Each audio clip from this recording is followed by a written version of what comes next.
everybody, this is Eric Worre, and welcome to NetworkMarketingPro.com. I learned some sad news today. I learned that my good friend and mentor, Mr. Jim Rohn, passed away in the early hours of Saturday, December 5th, 2009. And it's such an unbelievable loss, not only for the world, but for me personally.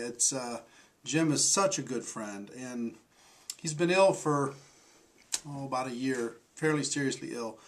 And when I first learned about it, I wrote a tribute because in the hopes that he would read it, you know what I mean? Because I didn't want to necessarily write a eulogy, but more than anything else, it's to be accurate about my feelings. It's almost like a love letter. And today I want to share what I wrote to you, with all of you.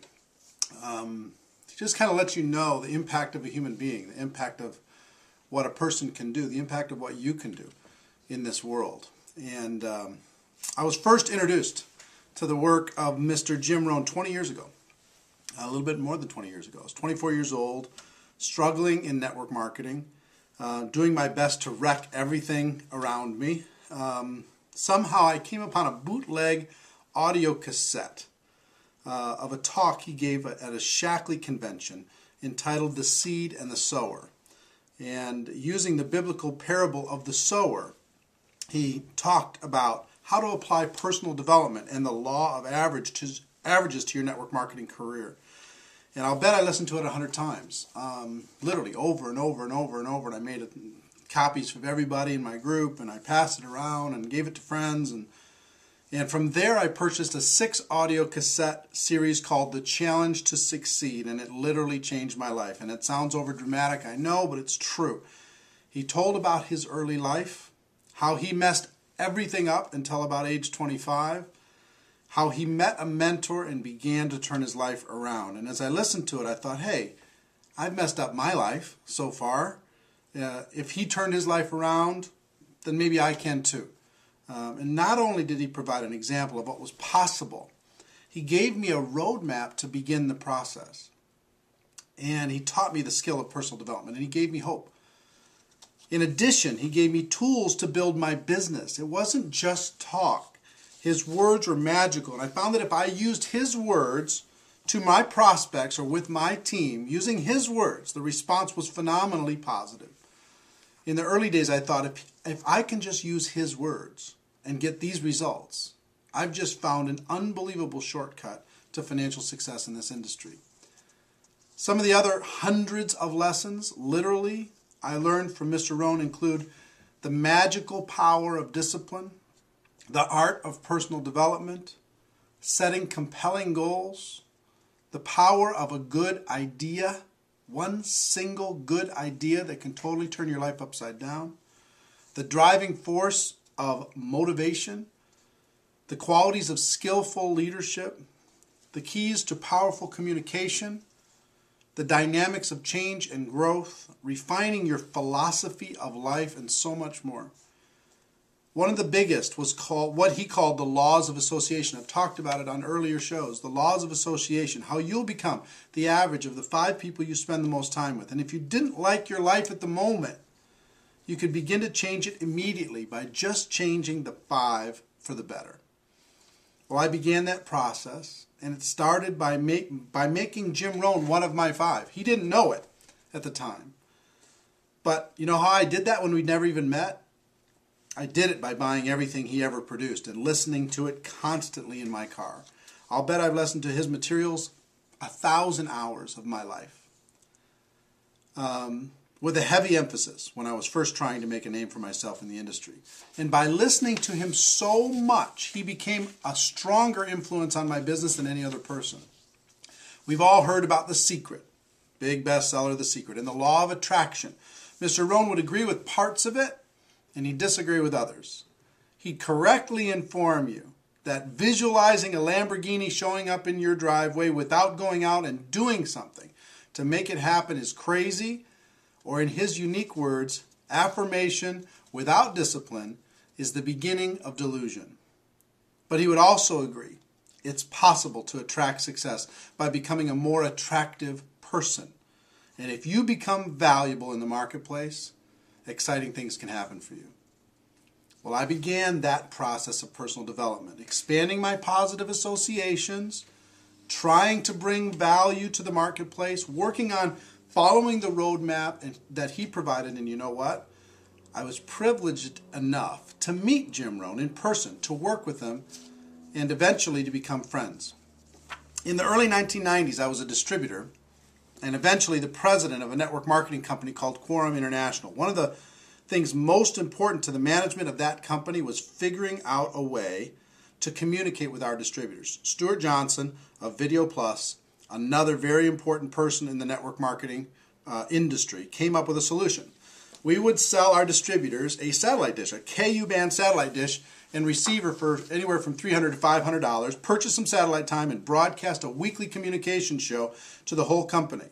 And it was very successful. And this is before the days of the flip cam for a few $100s and the internet. I mean, we had to buy satellite time for a couple $100,000 a month. People had to buy these dishes in order to be able to get it.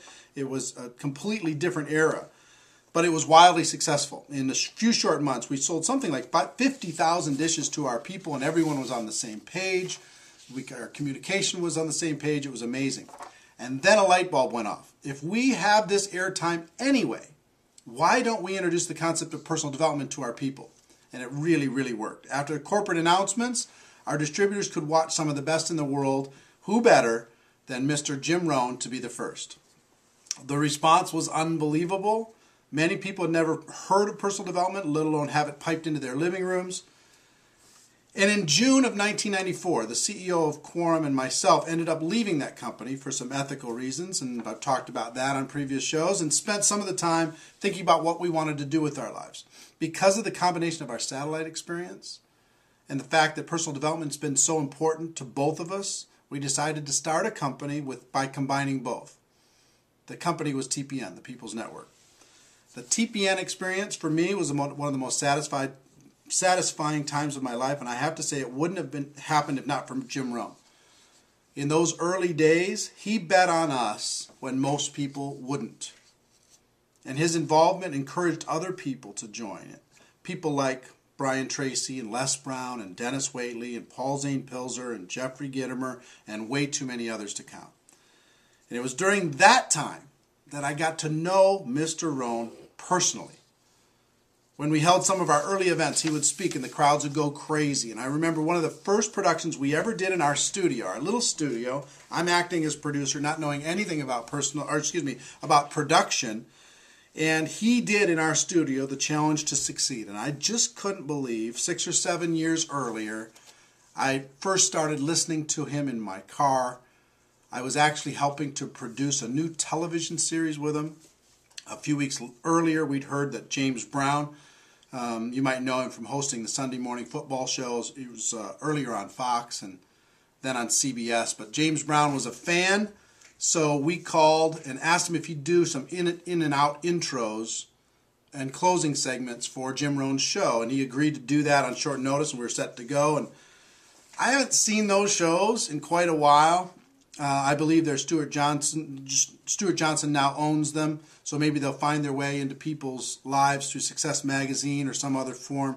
But I have to tell you, just being there as we produced that show is something I'll cherish for the rest of my life. To talk to Jim Rohn during the breaks, to laugh and to joke with him, to listen to him tell stories in the dressing room, all those things are priceless to me. We went on to produce many more hours of his material, and while the studio productions were great, nothing was better than Jim Rohn live. Several times we hosted weekend TPN events where there was nothing but Jim Rohn doing what he called his weekend seminar. Thousands of people in attendance soaking up all of his wisdom, and at the same time we were capturing it for future generations. So why am I telling you all this? Here's a question for each of you. How do you measure a life? I think it's a common theme in the human experience that the fact that we all want our lives to have meaning. In spite of our pursuit of success and happiness, I think we all strive for significance. And I think people wonder how much of a difference they can make. What can one person do anyway? Many times people stop trying because they can't see how they could possibly matter in the scheme of things. Mr. Rohn talks about the power of showing up in someone else's testimonial. the meaning in being a positive influence in someone's life. I think that's true for family, for friends, for co-workers, and for people you've never even met. When Jim Rohn entered this world, it was like a big stone being dropped into the water with tiny ripples growing out from the center. And as he began to tell his story, and thank God he did, the ripples grew. As he traveled the world to share it with others, they grew even larger. As he continued to refine his skills and put his work into audio, video, and print form, they grew larger still. Because imagine if he didn't do it in audio or video or print form. He just did it in talks. We wouldn't have what we have today.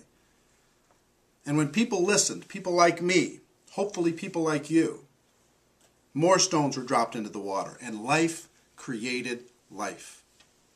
Mr. Rohn personally helped tens of thousands through his live seminars, and tens of thousands of stones were dropped in. That's why I can say without question or hesitation that there are literally millions of people around the world who, know it or not, owe a huge debt of gratitude to Mr. Rohn for the principles that are helping them in their lives every single day. And most of those people have no idea it was a farm boy from Idaho who became the most quoted person in personal development history and whose legacy gave them that gift. Some people, including Mr. Rohn, would say he doesn't deserve the credit, that he was just passing on ancient truth. And while I understand what they're saying, I don't believe that to be completely true. While he did pass on ancient truth, it still took a person willing to be used. While the information was incredible, it still took his discipline in finding a way to pass it on so we could understand it.